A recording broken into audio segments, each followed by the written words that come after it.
ये बिस्मिल्लाह खान पुरस्कार क्या था, कैसे वहाँ तक पहुँच गया?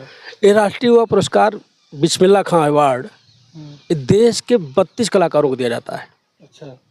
और वह की कदम कीर को खिला करे पुकार, कामनी कुलीन की टिकुलिया कजरवा से कुछ नहीं होने वाला है। अच्छा, बिरहा में ये जो नाचना चल रहा है इस समय, इसको क्या कहेंगे आप? देखिए, नाचने पे मैं देख रहा हूँ, अक्सर देखता हूँ, बहुत सारे लोग सहमत हैं। कुछ कलाकार भी कह रहे हैं कि अरे जाए न देव, हो जाए न देव, अवध रसिया तो है जाए न देव अवध। इसलिए मैं कह रहा हूँ, मेरे बाप से बढ़ के है। जब जाने के लिए फ्लाइट बुकिंग हुई, पूरी टीम की 8 लोगों की टीम जानी थी, मेरे पास पैसे नहीं थे। दोस्तों प्रणाम, एक बार पुनः से सभी देशवासियों का कवि संतोष चैनल पर हार्दिक स्वागत बंदन। जिस मुहिम के लिए आप लोग मुझे जानते हैं ना, वो मेरा उद्देश्य, मेरे YouTube पर काम करने का तौर तरीका, जिसके लिए आप लोगों ने मुझे सब्सक्राइब किया है, मुझे सुनते हैं आप लोग, ठीक उसी मुहिम को, उसी कार्यक्रम को आगे लेकर के हम चलते चले रहे हैं। इस समय हमारी उपस्थिति जनपद जौनपुर में है। जनपद जौनपुर भी भोजपुरी बिरहा लोकगीत गायन के क्षेत्र में अपने आप में माने रखने वाला जनपद रहा है। यहाँ से भी तमाम कलाकार निकल करके सांस्कृतिक मंत्रालय, भारत सरकार, नाट्य कला अकादमी, उत्तर प्रदेश शासन, उत्तर मध्य सांस्कृतिक क्षेत्र तक भी अपना परचम, आकाशवाणी, दूरदर्शन तक लहराया। ऐसे में ये पुराने कलाकार रहे, लेकिन नया कलाकार कोई अंतर्राष्ट्रीय स्तर पर अगर अपनी आवाज़ को छोड़ दे तो मायने रखता है। हमारे बीच में बिरहा के बहुचर्चित कलाकार ऐसे ही अशोक कुमार जी बैठे हैं, जिनसे हम बातचीत करेंगे। और विदेशों तक अगर अपनी आवाज़ की पहचान आपने बनाई और बिरहा जगत को मिलने वाला सबसे सुपर पुरस्कार बिस्मिल्लाह खान पुरस्कार अगर आपने जनपद जौनपुर को दिया या बिरहा जगत को दिया, तो कैसे, किस तरह से आप वहाँ तक पहुँचे, आपका जीवन सफ़र बिरहा जगत में कैसा रहा है, इसी पर हम चर्चा करेंगे अशोक जी से। जी स्वागत है मेरे चैनल पर। सबसे पहले कवि जी, आपके चैनल कवि संतोष को बहुत बहुत बधाई, और आपको भी बहुत बहुत बधाई। आप ऐसे सबसे पहले कवि हैं जो कि बिरहा के प्रति सोच रहा है। क्या बात। हमारा बिरहा कहाँ जा रहा है, हमारा बिरहा समाज कहाँ जा रहा है, बिरहा के सजिंदे कहाँ जा रहे हैं, बिरहा कलाकार कहाँ जा रहा है और कवि कहाँ जा रहा है। यह सोच आपने जो परोसने की मुहिम चलाया अपने कवि संतोष चैनल के माध्यम से, इसके लिए बहुत बहुत बधाई और बहुत बहुत प्रणाम। जो आपके समस्त श्रोता बंधु हैं, आपके चैनल को जानने वाले हैं, पहचानने वाले हैं, मैं निवेदन करूँगा, जो भी देख रहा है चैनल को, सुन रहा है, वह ज़्यादा से ज़्यादा कवि संतोष चैनल को लाइक करे, सब्सक्राइब करे और कमेंट करे। क्या बात है। बहुत बहुत धन्यवाद अशोक जी। सबसे बड़ी बात यह है कि मेरी ऊर्जा, मेरी ताकत है आप लोग। आप जैसे कलाकार जनपद जौनपुर को जो चीज़ दे रहे हैं, भोजपुरी बिरहा जगत को जो आयाम दे रहे हैं, जो दिशा दे रहे हैं, कहीं ना कहीं से मेरे मन में उत्साह के या मेरे मन में काम करने के तौर तरीक़ों या शक्तियों के एक संचार हैं आप लोग। आप लोगों से मिलना, बातें करना, आप सबकी सोच विचार को अपने अवधारणाओं में उतार लेना, ये मुझे अच्छा लगता है। आज हम लोग जिस मुद्दे पर बात करेंगे वो मुद्दा होगा बिरहा जगत और बिरहा जगत से जुड़ा आपका जीवन। जी, यही विशेष मुद्दा होगा कि जब लोग ऐसी लोक संस्कृति या ऐसे लोक गायन पद्धति से नाता मोड़ रहे हैं, श्रोता दूरियां बना रहे हैं, ऐसे में अशोक जी इस विधा से जुड़ करके अपने आप की अपनी पहचान या अपने आप को वहाँ तक पहुँचा दिए जहाँ तक जौनपुर के कोई कलाकार कल्पना नहीं कर सकता है। तो यहाँ से वहाँ तक, यानी विदेशों तक के जाने का जो सफ़र आपका रहा है, या बिस्मिल्लाह खान तक पहुँचने का जो सफ़र रहा है, वो कैसे शुरू किया आपने? इसका उद्देश्य क्या आप बिरहा जगत में आने के पहले बना रखे थे या आने के बाद शुरू हुआ? थोड़ा सा इस पर प्रकाश डालिए। सबसे पहले मैं अपना जीवन परिचय आपको दे दूँ। जी। मैं एक छोटे से गाँव, ग्राम सभा बौरई और पोस्ट लैया, सुजानगंज, जनपद जौनपुर से बिलोंग करता हूँ। क्या बात। मेरे पिताजी श्री रमाशंकर यादव रोडवेज में चालक हैं और माँ गृहिणी है।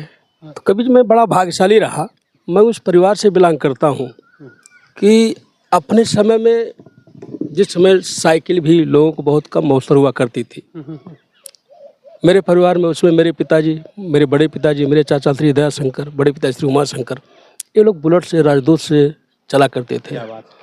और मैं घर का सबसे बड़ा था, घर का नहीं पूरे खानदान का, अपने पूरे जो मेरा खानदान परिवार है, पर मैं सबसे बड़ा था और सबका दुलारा था। और पढ़ने में भी कभी मैं बहुत ही अच्छा था। मुझे अपने मुंह से नहीं कहना चाहिए, लेकिन पढ़ने में मैं मतलब टॉप क्लास का नहीं था, तो सेकंड भी नहीं था। मतलब बीच की जो सीढ़ी मान सेकंड और टॉप में बीच में जो हो उसको मान लिया जाए। तो मैं कक्षा 2 में पढ़ता था। कक्षा 2 में पढ़ा, बाल सभा हुआ करती थी उस समय। उस समय गांव में हमारे विद्यालय, प्राथमिक विद्यालय था। वहाँ एक अर्जुन गौतम जी अध्यापक थे, धर्मराज निषाद जी प्रधानाध्यापक थे विद्यालय के। चूँकि मेरे बड़े पिताजी श्री उमा शंकर यादव जी बिरहा के बड़े अच्छे कलाकार थे, और प्रतापगढ़, सुल्तानपुर, अमरगढ़, राजा बाजार, गांधीनगर वो उनका बेल्ट रहा। और कोई उनसे बचा नहीं गाने में। रामदेव से बिरहा गाए, दीपक सिंह से 3-4 दंगल गाए। मतलब कि जहाँ तक मैं जानता हूँ, सन 90 के पहले बता रहा हूँ, सन 85 में पैदा हुआ। मेरे पैदा होने के साथ 5-6 साल बाद पिताजी बिरहा छोड़ दिए, अपना ट्रैक्टर वैक्टर बढ़ा दिए, जीप ले लिए।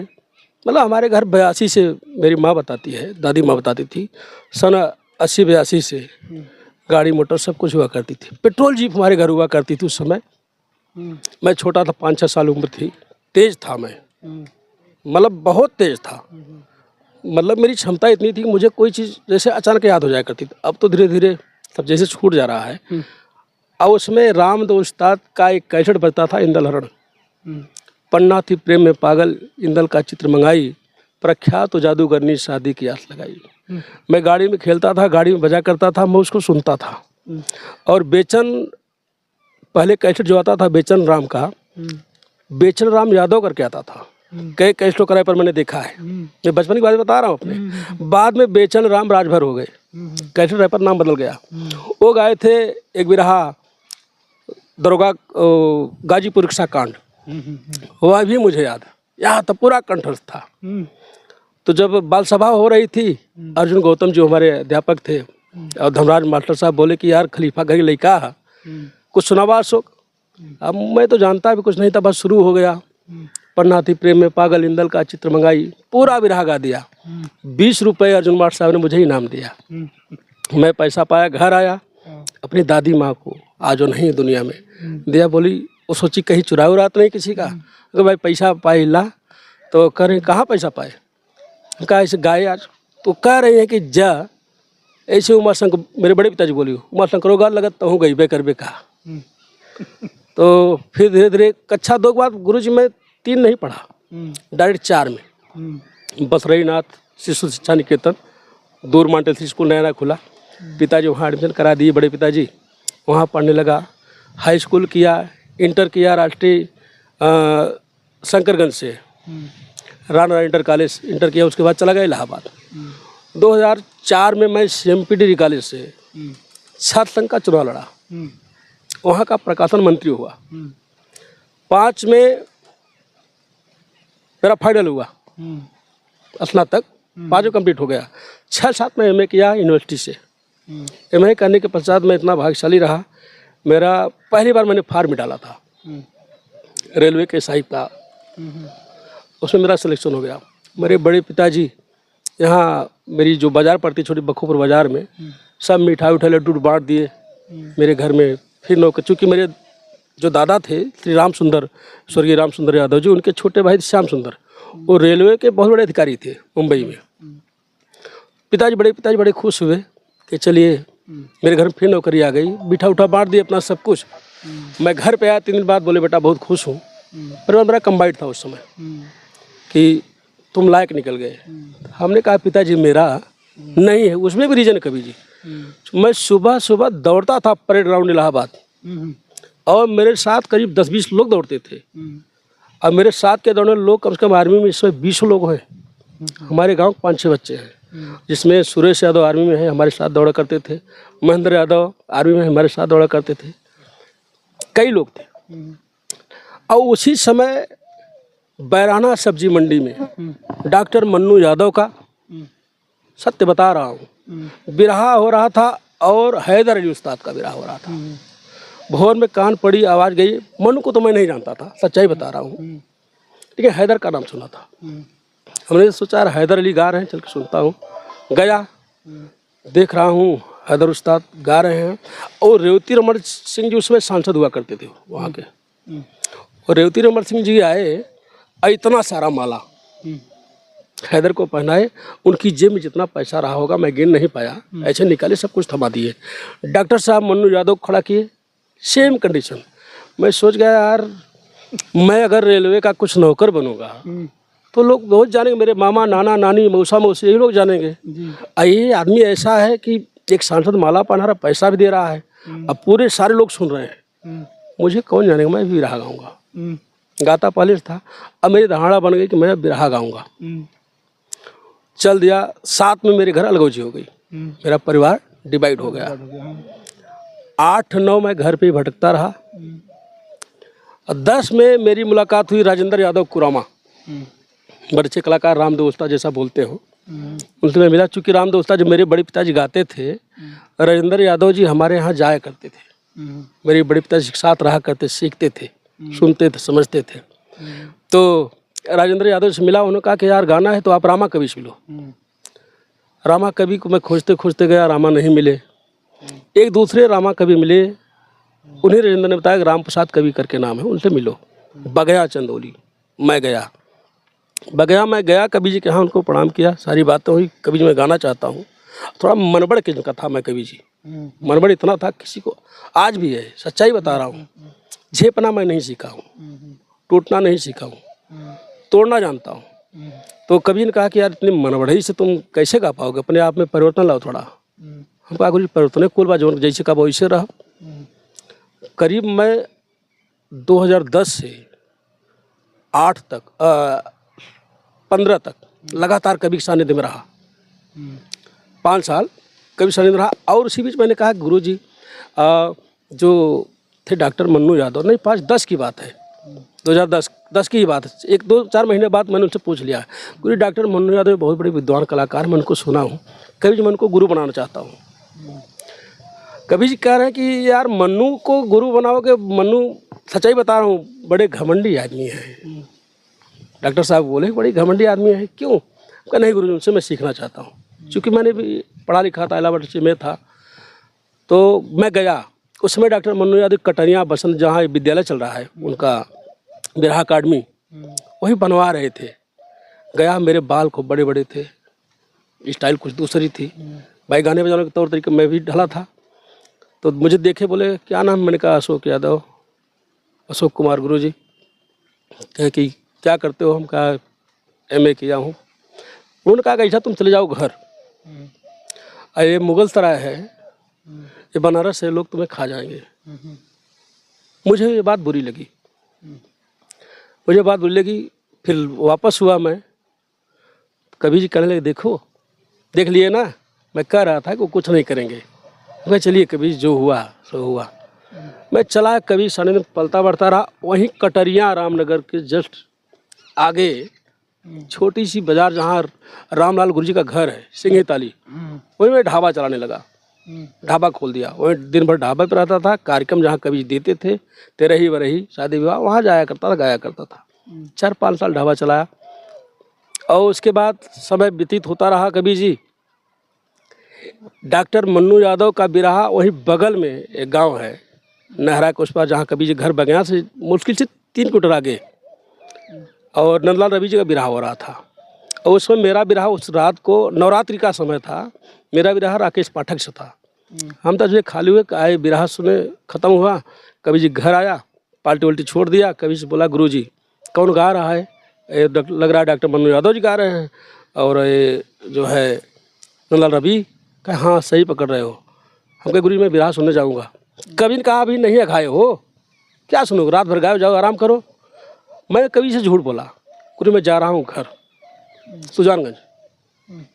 कह अच्छा जाओ। तब आया, धोती कुर्ता पहने था वैसे, और गाड़ी था, गाड़ी खड़ी किया। नंदलाल रवि जी गा रहे थे, पैसा था मेरे पास। अब कभी मैं पैसे को पैसा कभी समझा नहीं, अगर मेरे पास है तो, नहीं तो भिखारी तो है। तो उनको लगा इनाम देने नंदलाल रवि जी को। डॉक्टर साहब बैठे थे, नंदलाल रवि जी गा रहे थे। देखे कौन लड़का है, उनको निगाह में आया कि शायद इसी को मैं जो भगाया था वही है क्या। तो उनके कवि हैं, भाई समान को प्यार देते हैं। कवि बोले यार देखो अशोक वही क्या? कहा हाँ। तो कवि जी बुलाए इधर आओ। गया, मंच बिठा लिए, टर्निंग पॉइंट मेरी लाइफ का। मैंने बिठा लिया, कभी गुरु जी हमारे गाने लगे, जोबन पड़ा, इनाम कराम दिया, फिर खाली हुए। नई नई स्कॉर्पियो लिए थे 2014 में अपनी, वो कह चलो गाड़ी में चलो। वो कहते हैं कि बेटा ये बताओ कल खाली हो? मैंने कहा हाँ गुरु जी कल खाली हूँ। कहें ऐसा है, कल गंगा संस्कृति यात्रा का कार्यक्रम है, उसमें तुम गा दो। हम कहे ठीक गुरु जी। कहे भी कहाँ जा रहे हो? मैं कहा घर जा रहा हूँ। तो चला घर, रात में ही चला घर, ढाबे पर नहीं रुका। ढाबे पर राहुल था, मेरा रिश्तेदार था, वो रात भर ढाबे में। कहा भैया मैं घर जा रहा हूँ, आप यहाँ देखिए। चला घर, सुबह सुबह मैं घर से निकला, पहुँच गया सामने घाट लंका वाराणसी। दिन भर बैठा रहा।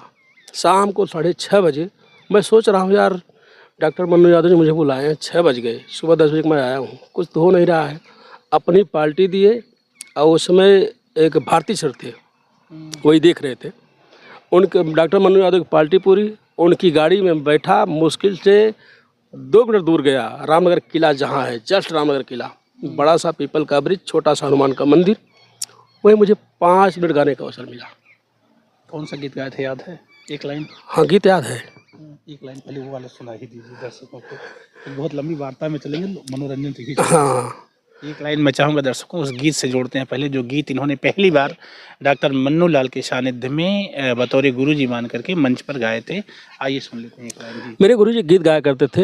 अरे हमारी मैया हो बीड़ा वाली, तनी नजरिया फेराना, हमारी मैया बीड़ा वाली, तनी नजरिया फेराना।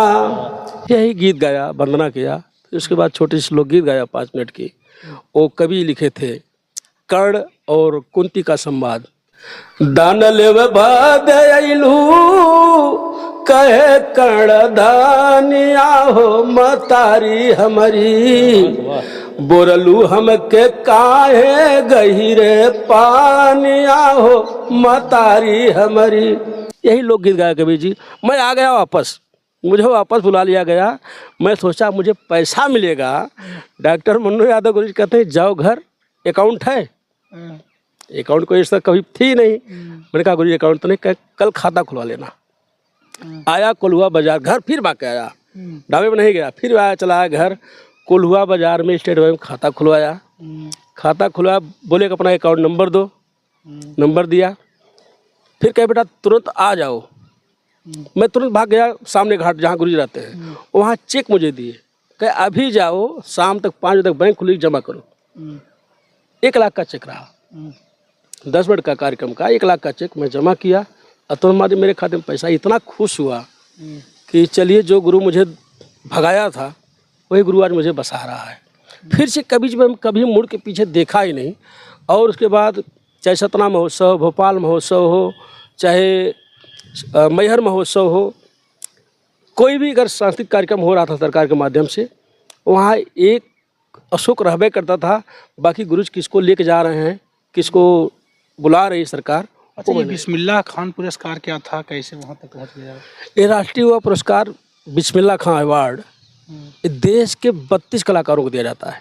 अच्छा। और वह चुनिंदा कलाकार होते हैं, टिकुलिया, सिनुरुआ, कजरवा वाले नहीं होते। जो लीग से कुछ हट करता, जो अपनी माटी के गीत गाता हो। और बायोडाटा होना चाहिए, मजबूत बायोडाटा, कि नहीं आप कब से कार्यक्रम कर रहे हैं, क्या है, कैसे है। आपका गुरु भी माने रखता है, बिना गुरु के तो ज्ञान होना संभव नहीं है। और मुझे ऐसा गुरु मिला, मैं भाग्यशाली हूँ कि डॉक्टर मन्नू यादव मेरे गुरु तो हैं ही, लेकिन वो कहीं ना कहीं मेरे बाप से बढ़कर काम करते हैं। जिसमें मेरे वार्ड फार्म भी गुरु जी भरवाए, बोले बेटा फार्म आ गया भर दो। कहा चलो गुरु जी भर दिए फार्म।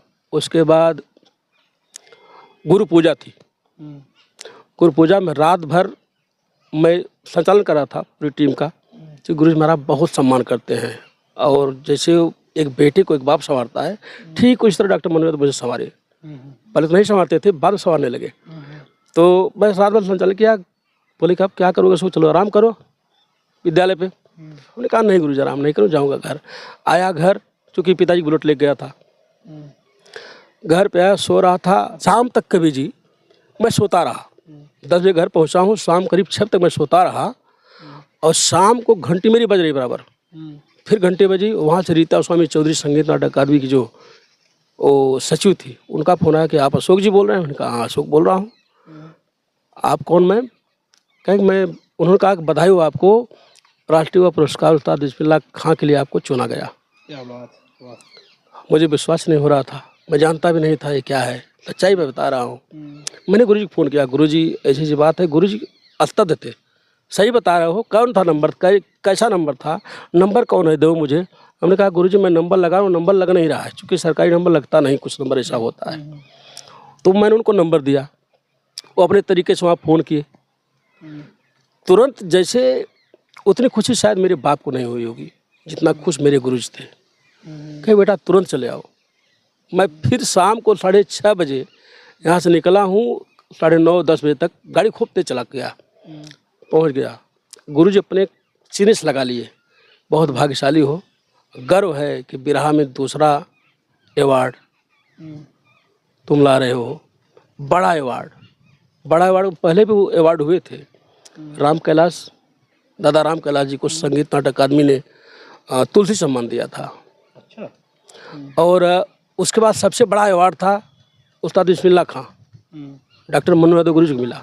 हाँ, तीसरा अवार्ड मेरा हुआ, बड़ा अवार्ड बिरहा में, क्या बात। उस्ताद बिस्मिल्लाह खां। और चौथा सबसे बड़ा अवार्ड जो था, बिरहा जगत को गर्व होना चाहिए, हमारे बीच में नहीं है, स्वर्गीय पद्मश्री बाबू हीरालाल यादव जी को। क्या बात। राष्ट्रीय स्तर के अवार्ड है। अवार्ड है ये। मैं बता रहा हूँ कवि जी, वो मेरी व्यथा सुन लीजिए प्लीज़ आप। बिल्कुल सुनूंगा। कवि जी इतने खुश हुए, गुरु जी सीरियस लगा लिए। और इसलिए मैं कह रहा हूँ, मेरे बाप से बढ़ के हैं। जब जाने के लिए फ़्लाइट बुकिंग हुई, पूरी टीम की 8 लोगों की टीम जानी थी, मेरे पास पैसे नहीं थे। गुरु जी बोला कि टिकट उकट का पैसा व्यवस्था करना पड़ेगा, पैसा बाद मिलेगा वहाँ से। हमने कहा गुरु जी पैसा तो नहीं हमारे पास। गुरु जी अपने पैसे सबका टिकट कराए, 2.5 लाख रुपए लगे तो उस समय। डॉक्टर मन्नू यादव अपने पैसे से टिकट कराए, लेके गए इम्फाल, हम लोग गए वहाँ 4 दिन रहे। 4 दिन रहने के बाद वापस आए, 1 महीने बाद पैसा आया। तो गुरु जी हंस कर, अरे पैसा हमारे देबो करबा। कितने अवार्ड का पैसा पूरा सब कुछ कितना आया, मतलब उसमें? लगभग 5.5-6 लाख रुपए रहे होंगे, समथिंग। गुरु जी ने कहा कि अरे पैसा देबो करबा। बोले गुरु कुल तोरे ना। तो गया, और जब वापस आने लगे कलकत्ता में, गुरु जी हमारे बड़े मजाकिया है। करे अरे यार, अब जैसे कंधे पे हाथ रखे, बोले अरे यार तू बराबर के हो गए अशोक। हमने कहा गुरु जी मैं बराबर नहीं हूँ, मैं जहाँ था आज भी वही हूँ और आजीवन वहीं रहूँगा। और मेरे गुरु जी की आंखें भर आई। चलो बेटा, मुझे गर्व है कि तुम भी कुछ कर रहे हो। यही जीवन रहा गुरु जी। अभी अच्छा अशोक जी, अभी तो मान लीजिए ठीक है, एक बड़ा अवार्ड आपको मिला है, बिस्मिल्लाह खान अवार्ड बिरहा जगत में। दूसरे अवार्ड धारी आप अशोक जी हैं, और बिरहा जगत से बड़े अवार्ड में मैं चौथा अवार्डी हूँ।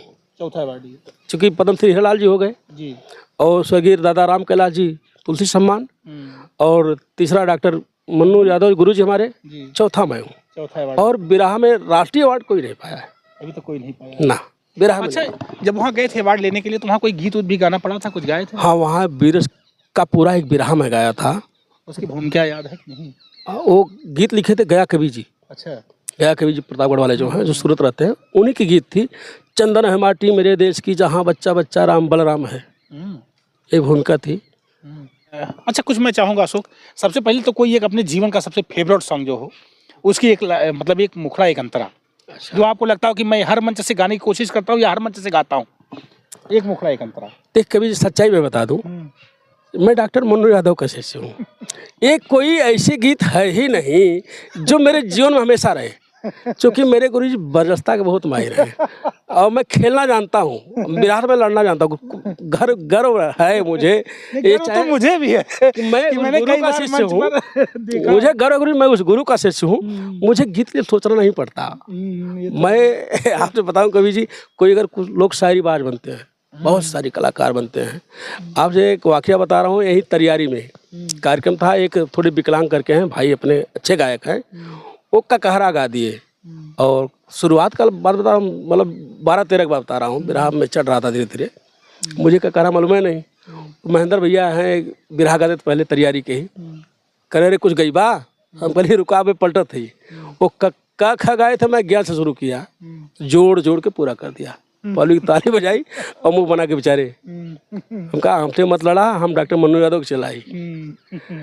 और रही बात गीत गौने की, गुरुजी मैं सबसे ज़्यादा अगर बिरहम किसी को लाइक करता था, रामदेव के अलावा किसी गीत मुझे अच्छी लगभग नहीं करती थी। तो मैं चाहूँगा कि रामदेव के ही 2 लाइन कुछ सुनाइए, जो रामदेव की फेवरेट गीत आपके जीवन में रही हो, उसे 2 लाइन सुनाइए। और कुछ ऐसा लगे कि किसी अवार्डी से मैं बातचीत कर रहा हूँ तो मुझे लगे कि बिरहा जगत में कुछ आपने जो दिया है अब तक, लगे कि बिरहा जगत को मैंने क्या दिया, और जौनपुर बिरहा जगत में कहाँ है, ये दोनों बातें। लेकिन अभी सुनाने के बाद कुछ 2 लाइन पहले सुना लीजिए। चलिए उस्ताद की बातें छोड़िए, जब जौनपुर को मैंने क्या दिया है बात आती है। नहीं, बिरहा जगत को क्या दिया गया और जौनपुर बिरहा जगत में कहाँ है? मैं कुछ देने लायक नहीं हूँ। जो कुछ दिया मुझे जौनपुर ने दिया, और जौनपुर ने दिया तब जब मुझे डॉक्टर मन्नू यादव जैसा गुरु मिला तब। और बिरहा को मैंने कुछ नहीं दिया है, मुझे बिरहा ने सब कुछ दिया। आज मुझे आप जान सिर्फ बिरहा को जो जानते हैं, अगर मैं रेलवे में होता शायद कभी आप नहीं जानते मुझे। तो एक गीत मैं बता रहा हूँ आपको, उस्ताद गाते थे, बहुत पुराने गीत है, रामदेव उस्ताद गाते थे। अरे जाए न देव हो जाए न देव अवध रसिया तो है जाए न देव, अवध रसिया तो है जाए न देव। बड़ भाग मनी क मिलल दर्शनवा, धन्य जनकपुर भय पड़ल जो चरणवा। अब बरसों का सपना और आए न देव, अवध रसिया तो है जाए न देव। ये गीत मैं अक्सर गाया करता हूँ। अच्छा अशोक, मैं देखता हूँ कि जब भी गाने लगते हो तो रामदेव जैसा भी गा देते हो कभी कभी, या आवाज़ें मिल जाती हैं, अगर दूर से सुना जाए तो जैसे लगता है कि रामदेव की कैसेट बज गई, ऐसी फीलिंग आती है। आपको मैंने मंच से सुना है, तो इसके लिए क्या अलग से कोई रियाज करते हैं आप, या ऐसे गॉड गिफ्टेड हो जाते हैं? गुरुजी सच्चाई बताऊं, अब देखिए रामदेव कोई नहीं हो पाएगा। बिल्कुल, वह शायद बिरहा के लिए वरदान बन के आए थे। रामदेव रहे, बुल्लू गुरु रहे, और हीरा गुरु रहे, रामधारी गुरु रहे, पारस गुरुजी रहे। पारस को मैंने देखा नहीं, बुल्लू को मैंने देखा था, न रामदेव को मैंने देखा था, कैसेट में देखा था। और शायद जब कैसेट बजा करती थी मेरे बचपन में, क्योंकि मैं रामदेव को ही अपना आदर्श मानता था, सुनता था, मैं भी उसी में ढलना चाह रहा था। मेरा रियाज कुछ नहीं है, मैं कई मंच से जब गाता हूँ तो लोग कहते हैं यार इससे रामदेव जैसे गावत रहा। कहा यार रामदेव नहीं। अभी 4 दिन पहले की बात बता रहा हूँ, एक कार्यक्रम था यहाँ मछली शहर, रामायण था, वहाँ हम थे और जगदीश भैया थे, मोटे वाले महात्मा जो हैं। तो गए हम लोग, जा रहे थे, रास्ते में रुक गए वहाँ, तो लोग देखे खलीफा कुछ बोल जा। मैं जब गया तो वहाँ भी जो लोग थे वो बोले यार रामदेव से गा रहे हैं। हम कहा यार रामदेव कोई नहीं बन पाएगा, रामदेव कोई नहीं है, ना मैं रामदेव हूँ। हाँ मैं अशोक हूँ, डॉक्टर मन्नू यादव का शिष्य हूँ। और एक चीज़ बता दूँ कभी जी, एक गायक अगर मैं ये कहूँ नहीं मैं रमाशंकर का बेटा हूँ, बिरहा गाता हूँ, ये गुरु के साथ नाइंसाफ़ी होगी। एक बड़ी बात बताने जा रहा हूँ गुरुजी, समझने वाला समझेगा भी। एक वीर की और एक कलाकार की जो परिचय हुआ करती है वो उसके खानदान परिवार से नहीं होती, वह परिचय उसके गुरु से होती है। क्या बात। चूँकि अर्जुन को द्रोणाचार्य ने शिक्षा दिया था, लोग यही कहते द्रोण शिष्य अर्जुन। विजयलाल जी हैं, रामदेव के चेला हुआ। डॉक्टर मन्नू यादव हैं, रामधारी के चेला हुआ, राही के चेला हुआ। इसलिए मेरे लिए सच्चाई गुरु से बढ़ के मेरे लिए कोई है नहीं। मैं जो कुछ पाया अपने गुरु को जैसे पाया, और मैं भाग्यशाली हूँ कि डॉक्टर मन्नू यादव जैसा मुझे गुरु मिला। मैं क्या था, कुछ नहीं। क्या लगता है अभी जो बिरहा जगत में आप तो मान लीजिए भारत सरकार की तरफ से या उत्तर प्रदेश शासन की तरफ से आप तो लगातार सरकारी मंचों को छू रहे हैं, क्या लगता है जो इस तरह से ग्रामीण मंच करने वाले कलाकार हैं, इन्हें लगता है, आपको लगता है कि ये कलाकार भी क्या वो उस स्तर तक जा सकते हैं अपनी इस गायकी विधा से, टिकुलिया सुनहरुआ से? देखिए टिकुलिया सुनहरुआ तो वहाँ बिल्कुल नहीं चले कभी। स्वच्छ गीत और भाषा आपकी सही हो, मतलब बोलने का तौर तरीका आपका बढ़िया होना चाहिए। टिकुलिया कजरवा से कुछ नहीं होने वाला है। अच्छा, बिरहा में ये जो नाचना चल रहा है इस समय, इसको क्या कहेंगे आप? देखिए नाचने पे मैं देख रहा हूँ, अक्सर देखता हूँ बहुत सारे लोग सहमत हैं, कुछ कलाकार भी कह रहे हैं कि ये चटनी दे रहा हूँ, लेकिन मैं नहीं मानता। अगर चटनी से सब कुछ काम होता तो दाल रोटी की आवश्यकता क्या है? चटनी सारा काम कर जाओ। सबसे मूल जो है दाल रोटी चावल सब्जी, जब ये बढ़िया बने गुरुजी तो चटनी की आवश्यकता आपको नहीं पड़ेगी। जब तू और को कह नहीं रहा बा तो सोचबा यार मरचवे नुनवा खाए के पर कहला ये दशा है समाज की। अब बिरहा इसीलिए कम भी नहीं है, बिरहा कम नहीं है, गाने वाले गा रहे हैं। और आज का बिरहा हो गया पकड़ का पैठ का। कितना बढ़िया आपसे मैं प्रणाम कर लूँगा, कितना मैं आपको अपने दिल में बसा लूँगा, आपके दिल में बस जाऊँगा, यही बिरहा है। जमाना बदल गया कवि जी, अब कोई बुलाने वाला नहीं कि यार फलाने खाली हुआ 50,000 रुपया ले भैया तब आई, ये जमाना चला गया। अब गवैया तेल लगाओ तो कि भैया हमके गवा दा, ये भी विडम्बना है। यह खुद कलाकार। अच्छा, सरकारी मंचों से जहां आप जुड़े हैं, वो सरकारी मंचों के जुड़ाव से आप के पारिवारिक जीवन में सुख की अनुभव है, मतलब अनुभूति है, जो वहाँ से अर्निंग है, जो कमाई है, उससे संतुष्ट हैं आप? अब मेरा परिवार संतुष्ट है कि नहीं मैं नहीं बता पाऊंगा, लेकिन मैं अपने आप में संतुष्ट हूँ, मैं जानता हूँ। वहाँ के आने जाने से जो भी स्रोत है आपका, स्रोत कभी जी मैं आपसे बता दूँ, मुझे नहीं कहना चाहिए लेकिन फिर भी कह रहा हूँ, जितना साल भर लोग इधर उधर का मंच कर कमाएंगे उतना मैं साल में 3 मंच गा लूँगा, बराबर कर दूंगा। क्या बात, सरकारी कर 3 मंच में कर लिया, जितना लोग साल भर गाएंगे। कितने गाओगे? 5-10 हज़ार कार्यक्रम गाओगे ना, 4-10 हज़ार इनाम पा गए, यही पाओगे ना। 4 कार्यक्रम में कर लिया, बराबर हो गया, सबके लेवल में हूँ। कम गाना, अरे रात भर चिल्लाएंगे, मैं 15 मिनट गाऊंगा। बिल्कुल। मैं चाहूँगा जाते जाते अशोक जी कुछ 2 लाइन और दर्शकों को देते जाइए, अपनी भाषा शैली में, जो लगे कि हाँ ये अच्छा है, बेहतर है, कुछ ऐसा 2 लाइन दर्शकों के लिए। कभी कुछ चीज़ें ऐसी होती हैं जो हर जगह कहीं नहीं जाती, आप वही करवाना चाह रहे हैं। नहीं, मैं बता रहा हूँ, देखिए आज लोग छिपाते हैं, नहीं, कला छुपाने की चीज़ तो है नहीं। इसको जितना परोसा जाए, जितना आदान प्रदान उतना बढ़ता है। फिर कुछ चीज़ें ऐसी हैं जो लिख के चले गए लोग, वो अमर चीज़ें हैं, प्रायः हर जगह नहीं बोली जाती। हमारे गुरुजी एक छंद बोलते हैं, केत की कदम कीर को किला करे पुकार, कामनी कुलीन की कटी सुमाए सुखाए लाल माँ। तो डॉक्टर साहब बोलते हैं। और आपके आशीर्वाद से मैं उतना बड़ा लेखक तो हूँ नहीं। मैं आज गुरु से बात कर रहा था, गुरु जी जो छंद लिखा गया है इसमें एक लघु एक गुरु 31 वर्ण है, और मैं भी लिखना चाह रहा हूँ। कहा बेटा लिखो, क्यों नहीं लिख पाओगे?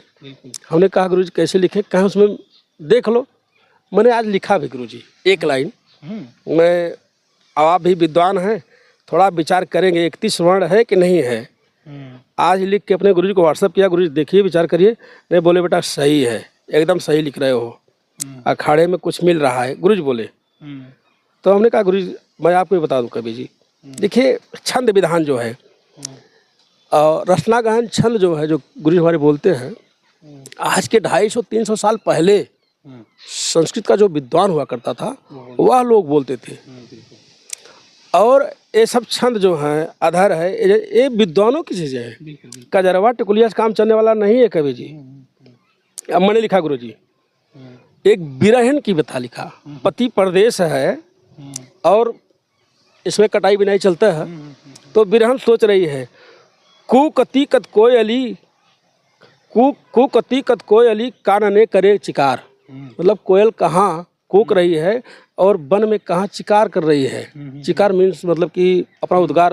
हाँ, कौथ की कांत की कली सोहाय भंगिमा, कौथ की कांत की कली सोहाय भंगिमा। आप कभी मिला लीजिए, एक लघु एक गुरु 31 वर्ण। और दूसरी लाइन में खूब खाब खेलती, खाब यहाँ अपभ्रंश है, खाब अपभ्रंश, चूँकि ख्वाब है, चूँकि आम बोल चाल भाषा में मनई कहला कि भैया आज खाब देख ली हम, कहते हैं ना। खूब खाब खेलती खली खिलाए खाट खेल, खटिवा सुतल रही हम, कोलिया बोलत रहल, करवा जात रहल, रतिया भर हमके भरमौले रहल, खार खास खोलती खली खुलार भंगिमा। क्या बात। मेरा प्यू जो है परदेश है, वो पीड़ा फिर से कोयलिया हमके बेधत बाय। कवि जी ये सब मैं लिखने की कोशिश कर रहा हूँ। बिल्कुल बिल्कुल। और रही बात बिरहा को जहाँ पहुँचा दिया हमारे सिने कलाकारों ने, बिरहा सम्राट विजय लाल जी, ओम प्रकाश यादव जी, डॉक्टर मन्नू यादव जी, गुरु जी, हमारे काशीनाथ मल्थी साहब, सुरेंद्र यादव जी, और पंडित परशुराम, मंगल यादव कवि, दुर्जन चच्चा, जहाँ पहुँचाए आज की नई पीढ़ी उस बिरहा को वहीं से खींच रही है। अब जौनपुर की बात बता दूं मैं आपसे, कभी जी सवाल आपको करना चाहिए था कि जौनपुर में बिरहा कहाँ है। वही तो पूछ रहा हूँ। आप पूछे कि हाँ गुरु जी, जौनपुर का कलाकार परेशान क्यों है? यह शायद अन्य क्षेत्र के कलाकारों को बुरा भी लगेगा, लेकिन मैं कट सत्य कहना चाहूँगा कि जौनपुर बिरहा की एक परिपाटी रहा। इसी जौनपुर में बंगाल टाइगर पैदा हुए, इसी जौनपुर में रामकरण दादा पैदा हुए, क्या ना राम प्रसाद पैदा हुए, हरिपुर वाले, बम्बई वाले, हाँ। इसी जौनपुर में अभी आपने हरशंकर कवि जी हुए, इसी जौनपुर में उदयराज यादव वकील साहब पैदा हुए, इसी जौनपुर में शिव जगत जैसा विद्वान कवि पैदा हुआ, राधे श्याम कवि पैदा हुए। लेकिन गुरुजी यहाँ के बिरहा के श्रोता जो हैं जनपद जौनपुर के, आखिर जौनपुर का कलाकार बढ़ेगा कैसे? सोचिए आप कोई फंक्शन हो रहा है, मैं 4-5 फंक्शन देखा हूँ जौनपुर में, जल्दी सारे के सारे कलाकार बाहर से बुलाए जा रहे हैं, सारे कलाकार बाहर से, इलाहाबाद से कोई है, कोई गाजीपुर से है, कोई बक्सर से है, कोई कहीं से है। मैं जनपद जौनपुर के श्रोताओं से कहना चाहूँगा, आप जौनपुर को भी कुछ देना चाह रहे हो तो एक कलाकार किसी को बुला लो, एक कलाकार अपने जौनपुर का जरूर बुलाइए, ताकि लोग जाने यार जौनपुर में भी कुछ है। आज तो उदयराज नहीं है, बंगाल टाइगर नहीं है, रोकेगा कौन? जौनपुर को पहचान कौन दिलाएगा? जब हमारे लोग ही हमारे कलाकारों को काटेंगे, जौनपुर कैसे बढ़ेगा? जौनपुर में कलाकार नहीं, सुरेश यादव जी हैं, जगदीश यादव धर्म पाली, और वहाँ के राजेंद्र चचा कुरामा मुस्काबाद, और ये धनिया मुँह वाले जो हैं पतले से नगीना भैया,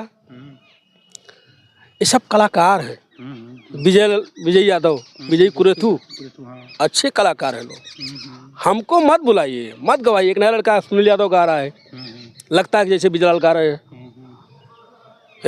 हाँ अच्छा गा रहा है। और एक सुनील यादव है वहाँ का, किराकर साइड का, एक सुनील है आपके यहीं बगल का। इस वक्त जौनपुर में 3 सुनील हैं और तीनों अच्छे कलाकार हैं। आखिर एक कलाकार तो बुलाओ जौनपुर वालों, किसी को बुला लो, एक कलाकार जौनपुर का रखो। जी बिल्कुल। ये अशोक जी की पीड़ा है कि जो भी आयोजन करता लोग जनपद जौनपुर के हैं, वो जौनपुर के एक कलाकार को रखें, एक कलाकार को बाहर से लगाएं, ताकि बिरहा की अस्मिता जनपद जौनपुर में भी बची रह जाए और जनपद जौनपुर के उठने वाले कलाकारों को भी एक ज़मीन मिले। ये निवेदन भी आपका है। और बहुत ही संघर्षपूर्ण सफल जीवन, यानी संघर्षपूर्ण सफर रहा और सफल जीवन रहा। आपने बहुत मेहनत करी और यहाँ से लेकर के विदेशों तक अपनी आवाज़ की गूंज को गुरु के सानिध्य में रह करके फैलाया, लोगों तक पहुँचाया। बिरहा जगत में भी आप लगातार बड़ी कर्मनिष्ठा के साथ अशोक जी लगे हैं। मैं आपका बहुत हृदय से आभारी हूं, जो आपने मेरे कवि संतोष चैनल के माध्यम से देशवासियों को अपने जीवन से जुड़ी और ख़ास तौर से बिरहा जगत में कैसे क्या होना चाहिए, क्या हो रहा है, इसकी जानकारी जो दिया, इसके लिए गुरु जी को रुकूंगा। बिरहा जहाँ पहले था, अगर बिरहा वही फिर खड़ा करना है, चाहे कवियों को, चाहे गायकों को, चाहे श्रोताओं को, तो जैसे पहले बिरहा हुआ करता था वह बिरहा हो। बिरहा आधे घंटे से ज़्यादा ना हो। अब बिरहा में सवाल जवाब हो, नाचना कूदना सब बंद हो जाए। कभी जिस दिन सवाल जवाब चालू हो जाएगा, जो नाच रहे हैं लोग, मैं नाचने की बुराई नहीं कर रहा हूँ, चूँकि कुछ लोग कहेंगे नाचना नहीं, हम नचहू जानी ला, लेकिन मैं नाचता नहीं, चूँकि डॉक्टर मनु यादव नाचते नहीं। गुरु का अनुसरण करना शिष्य का परम धर्म हुआ करता है। मैं नाचता नहीं, नाचना जानता हूँ, मंच पे नहीं नाचूंगा। वैसे कहा बात नाच देव का नचा लिया। तो गुरु मैं ये कहना चाहूँगा ना, बिरहा बचाना है, पुराने धरने पे फिर बिरहा को लाना होगा। और नचनिया, कुछ कलाकारों को बुरा लगी भाई कैमरे, नचनिया बने के है, भाड़ मंडली खोल लायक के, ऑर्केस्ट्रा चलावा, वो से बढ़िया ना पोसाए नौटंकी खोल दा। वो नौटंकी में कहानी है ना, था ये साड़ी पहन के नाचा, घघरा चोली पहन के नाचा ना खूब, और नचते हुए लोग कुछ देखली है, कुछ लोग हुआ तो ये मेरा विरह का अस्मिता बचाने के लिए विरह को पुराने धंधे पर लाना पड़ेगा। रामदेव तो कोई नहीं होगा, रामदेव जैसा बनना पड़ेगा, परशुराम जैसा बनना पड़ेगा, विजयलाल जैसा बनना पड़ेगा, ओम प्रकाश जैसा बनना पड़ेगा, डॉक्टर मन्नू यादव जैसा बनना पड़ेगा किसी न किसी को। जी, बहुत मैं कह रहा था कि बहुत बहुमूल्य समय अशोक जी ने आप मेरे चैनल को दिया। मुझे फ़ख्र है कि इतने बड़े कलाकार से बैठ करके मैं आज बातें करके अपने दर्शकों तक अपनी बात को भेज रहा हूँ। कैसा लगा ये पूरा वीडियो कमेंट करके ज़रूर बताना, और अगली वीडियो जल्दी से फिर मैं किसी बिरहा के ऐसे ही कलाकार से मुखातिब होकर के और पुनः से एक नई जानकारी के साथ आप तक परोस दूंगा। इस भरोसे के साथ इस वीडियो को यहीं विराम देते हुए आप लोगों से विदा लेना चाहते हैं। मैं संतोष, मेरे साथ cameraman Vishal Dubey. Thank you. सादर प्रणाम करिए। धन्यवाद।